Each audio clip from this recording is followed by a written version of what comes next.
There's December 1st. That is your genetics test. So let's do a little review. Genetics. It's the study of heredity. So what is heredity actually? This little picture is showing you a flounder. How does this flounder survive in its environment? It has camouflage. That's an adaptation that allows it to survive. Where did it get this adaptation from? I got it from my mama. It has to get it from its parents. Otherwise, it would not have any genetic heredity. So you get all your genetic information from your mother and your father. So if this flounder was born without this camouflage, it would die and it would not have the ability to pass on its genes. So in this unit, we're going to be talking about heredity and genetic information being passed on from parent to offspring. So you have the study of, let's move this over, heredity. It's passing on traits from the parents to the offspring. You have certain characteristics. Who has this little dimple in their chin?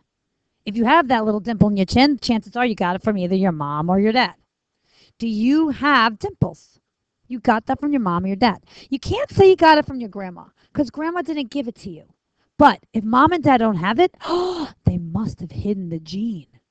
Grandma might have had it, and they hide the gene, and then it shows up later on. Look at the thumb. How cool is this? This is hitchhiker's thumb and straight thumb. Some of us have this hitchhiker thumb, some of us don't. These are all traits that we get from our parents. Traits are characteristics of an organism. Earlobe attachment. Your earlobes can be attached or they can be free. They dangle. Ding, ding, ding. The dangling earlobes, though, are not good for us girls sometimes because they make the ears pull, and then my earlobe's too big. Anyway. So here's another example. That's the free, and this is the attached. That's just a trait that you get from your parents. Rolling your tongue is also a trait that you get. Dimples is a trait that we get.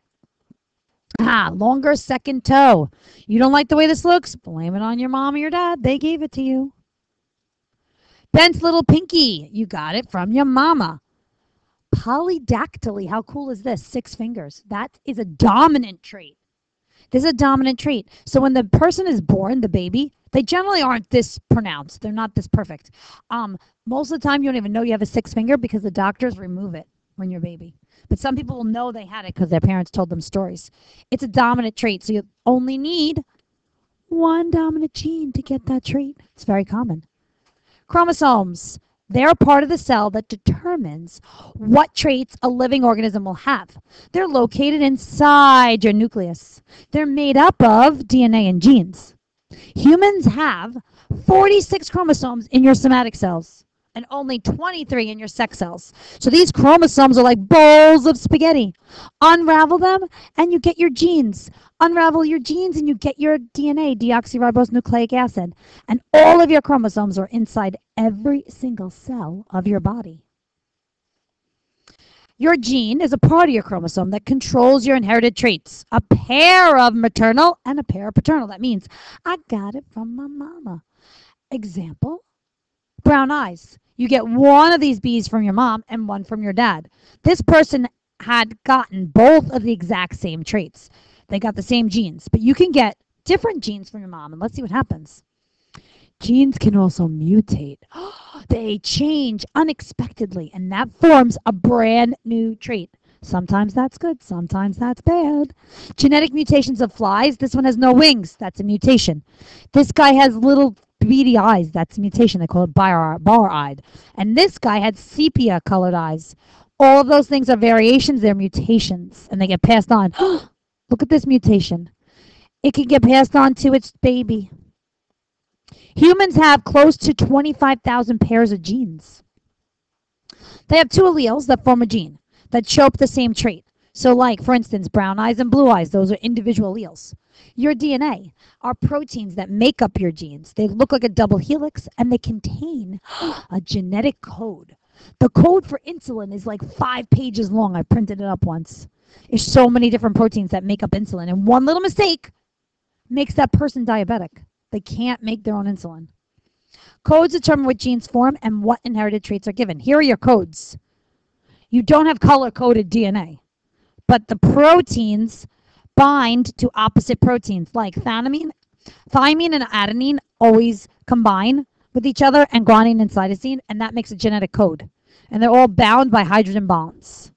And when they replicate, they tear apart, and then they find their partners because the ribosomes have to make those proteins that they need.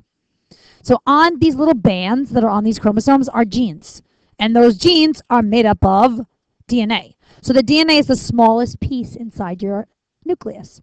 DNA makes up genes, genes make up chromosomes, and there are 23 pairs of chromosomes in your nucleus. The process of cell division that are making your sex cells is called meiosis. Remember, cell division in reproduction, we called that mitosis.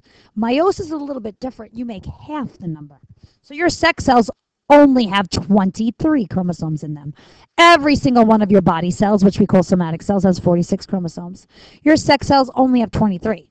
So when your sperm and the egg combine, you get a zygote, a fertilized egg, and that's how we get 46 chromosomes. Sperm have 23, egg have 23, and once the sperm penetrates the egg, now we have 46 chromosomes. Who introduced us to all these factors that determine what we look like? This monk. This crazy monk in the 1800s had nothing better to do than to look at these pea plants. So he grows peas in his backyard, in his garden, and he decided to test them. He noticed that some were tall, some were short. He noticed some had white flowers, some had purple flowers. He noticed some were wrinkled and some weren't. He noted all these different characteristics of peas. He's like, they're just peas. Why do they have all these different features? Why can't peas just be alike? So he decided to do a couple of tests. So he took some tall pea plants pollen and crossed it with other pea plants, and all he got were tall pea plants. Then he took short ones, and all he got was short. Then he crossed the short ones and the tall ones, and he got something else. But he decided that if they were only talls that come from tall plants, they have to be pure or homozygous. Then he crossed the tall with the short plants, and that was his first cross, and he got all tall. All the short disappeared. Where did they go? They were hiding. The conclusion that he drew was that the tall gene must be stronger, more powerful, because it makes the short pea plant disappear. But did it disappear entirely? Let's find out. The dominant gene is the dominant gene of the trait that always shows itself when it's present. So now he takes the 2 tall plants from the first cross, and he finds out that he gets 3 tall and 1 short. What does that mean? That means that probability factors occur, and if there's a tall pea plant, it's going to prevail because it has more opportunity to show itself, because all you need is 1 dominant gene. You need 2 recessives to show the recessive trait. The short gene was recessive, and that hides. So, in genetics, we always use letters and symbols. So the capital letter is always dominant. So for instance, in this case, big T is tall. The lowercase letter is always recessive. But we're not going to put a little s, we're going to put a little t to represent the same trait. All right, every trait has 2 letters. One from the mother and one from the father. These are called alleles. So his first cross were pure, homozygous, pure heterozygous, pure tall dominant homozygous and pure short homozygous. And that resulted in 2 alleles for the trait. When we crossed these, he got something called heterozygous. They're hybrids. I'm different. Yes, I'm different. Pull up to the scene with my different genes. One's dominant, one's recessive. Heterozygous, because I'm different. He got 2 different alleles for that trait. All right, so what is a genotype? Those are my genes. The genes of an offspring. My phenotype is my physical features, my physical characteristics in the cross. A chance that an event will occur is called probability. To show the probability, we must use a Punnett square to determine the outcome. Okay. Punnett squares are a way to determine the probable genotypes and phenotypes of an offspring. In this case, we have uppercase F for purple flowers, that's dominant, and lowercase f for yellow flowers. You only need 1 dominant gene to show the trait. You get 1 of your genes from your mom and 1 from your dad. So here, we have mom. She or dad, whoever's up top, is going to give the first gene. You go down and across. The other gene comes from the dad. We get 2 uppercase Fs. It has at least 1 dominant gene, so therefore we know the flowers are going to be purple. Big F, little f is the next cross. We know we have at least 1 dominant gene. It has to be purple. This next cross, little f, where did the dominant genes go? There aren't any. Oh my goodness, the dominant gene can't show, therefore it has to be yellow. And the last cross is dominant and recessive, therefore we know it has to be purple. So the probability of the flower being purple is 75%. Hey, what happened? 75% or 3/4. The probability of being yellow is 1/4. Okay, human inheritance. Every human cell has a specific number of genes needed to produce a new human being. We have hundreds of genes on each chromosome, but our 23rd pair is called our sex chromosomes. This determines whether you're going to be a muchacha or a muchacho, a girl or a boy. If you have two X's, you're a girl. And if you have an X and a Y, you're a boy. This is a picture of your karyotypes. Search and look for the 23rd pair. 1, 2, 3, 4, 5. 23rd pair is right here. What is this individual? Look at how small the Y is. So sad. The Y chromosome is a lot smaller than the X. Therefore, this is a boy. The X chromosome is larger, which ends up actually hurting the male in certain cases because the X is larger. It has a lot more genes on it. So the boy only has a Y that's smaller. Sometimes on the top of this chromosome, there could be sex-linked disorders, and boys will get that disorder. Okay, pea plants. They only have 14 chromosomes. That means in the pollen, there's 7. And in the egg, there's 7. Put that together, your zygote or your seed will have 14. Look at how many dogs have, 78 chromosomes. That means in the dog sperm, there's 39. And in the egg, there's 39. Dogs have more chromosomes than humans, yet we're more intelligent. So intelligence has nothing to do with chromosomes or genes. A lot of times the scientists will say our genes, they're junk DNA. They really don't have much information on them.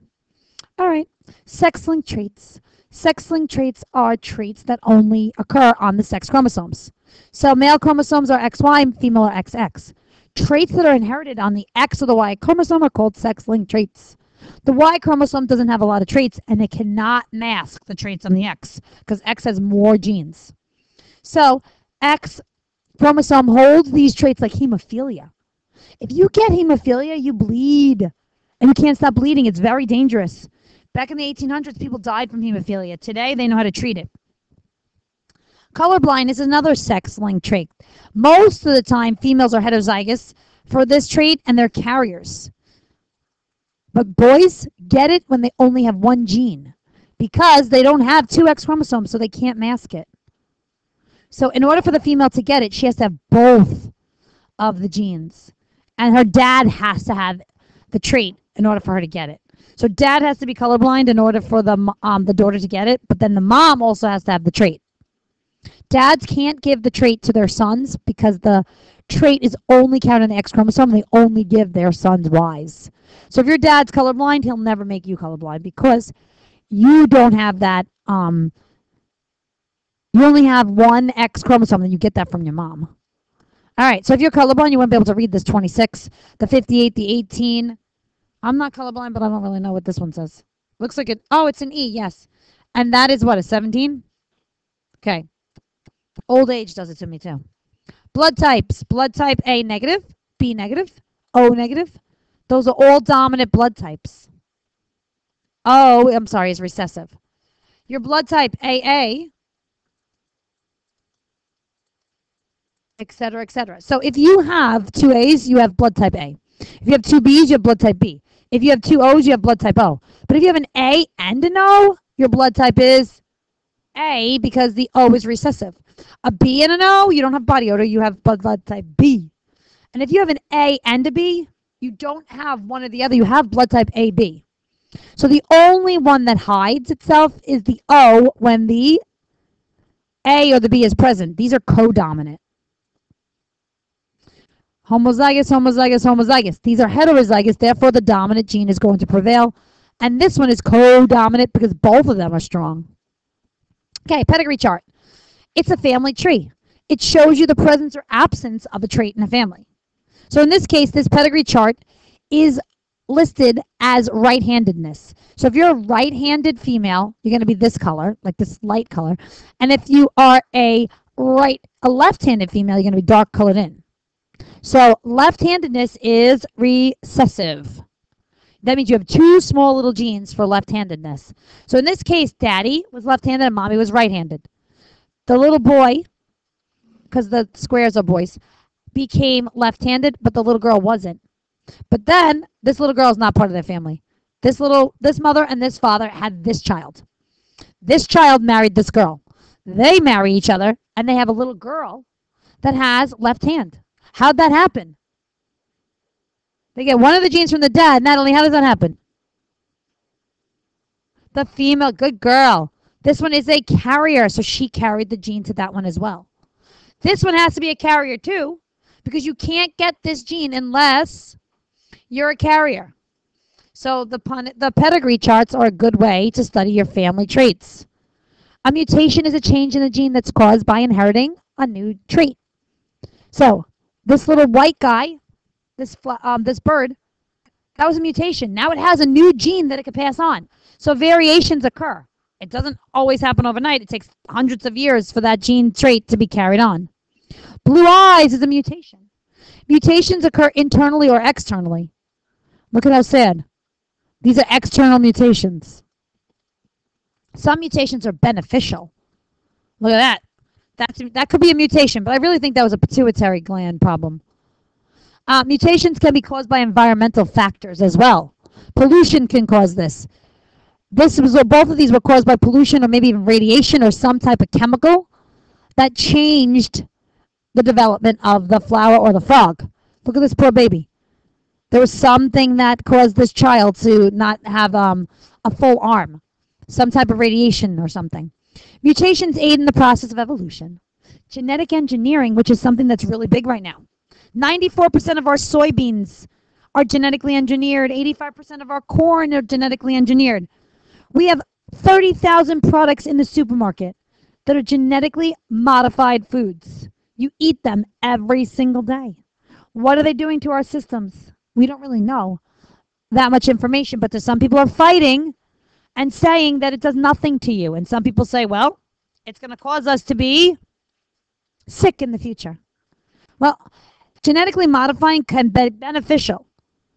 Chickens without feathers can be genetically modified to grow without feathers. And they could live now in Israel, where it was very difficult for them to have chickens because the chickens with feathers got really, really hot. They overheated. They wouldn't be able to survive there. So featherless chickens now are good for Israel. And they actually have these in Israel. Now that's what I'm talking about. Can we genetically modify the beaver to have a saw? No, but that's funny. It's not really funny, but whatever. All right. So there are pluses and minuses to genetic engineering. The pros are they're powerful. They can cure diseases. They can improve agriculture. We wouldn't have insulin today if we didn't genetically engineer it. So we take the gene from a human, insert it into bacteria, and because bacteria reproduce at such a fast rate, we get insulin. A lot of our AIDS drugs come from genetic engineering. So what they do is they take the insulin-producing gene, cut it out, stick it in bacteria, and then the bacteria makes the insulin and we collect it. Isn't that a good way to get the insulin? Yeah, it's good. All right. The cons are it could be expensive, and sometimes it's difficult to predict the results. How cool would this be if a chicken had this many legs? A turkipede. It's a turkey. All right. Selective breeding is another thing that we do. We take the traits that we like of the organisms, and then we say, okay, go for it. Come together and mate, and then we'll see what we get from there. We would take the best traits that we want. It doesn't always work out the way we want it to, but sometimes we get the desirable traits. Other times we don't. They do that with puppies all the time. We want to get a desirable trait, but then look at what we got sometimes. We like this one. He goes to the puppy mill, the pound, and he gets put back, and that's very sad to me because this is what we wanted it to be. Sometimes the diseases and deformities come out. So when people inbreed, and a lot of breeders do this, they breed their dogs for desired traits and they get one good one and like 10 bad ones.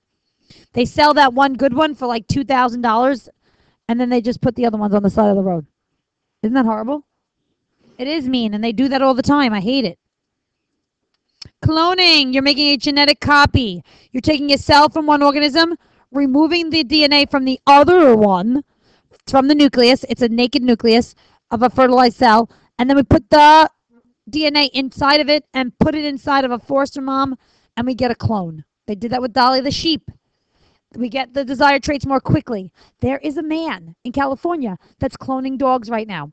And he currently has a lottery for 3 slots. If you loved your dog and it died and you want to clone it, all you need is a cell from your dog, like a piece of hair or something. You give it to him, he'll clone your dog.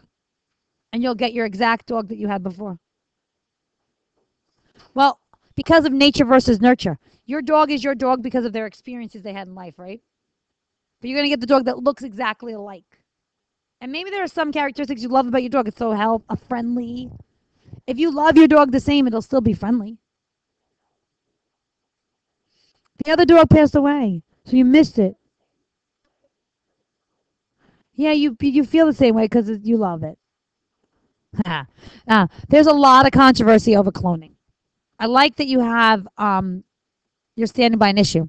To clone a dog, you need a perfect sample. Sometimes you don't get the perfect clone, and the dog will age more rapidly. Okay, ladies and gentlemen, please study your notes, watch my videos online, and if you have any questions, remind 101 me, and I can answer them. Good luck, and have a good day.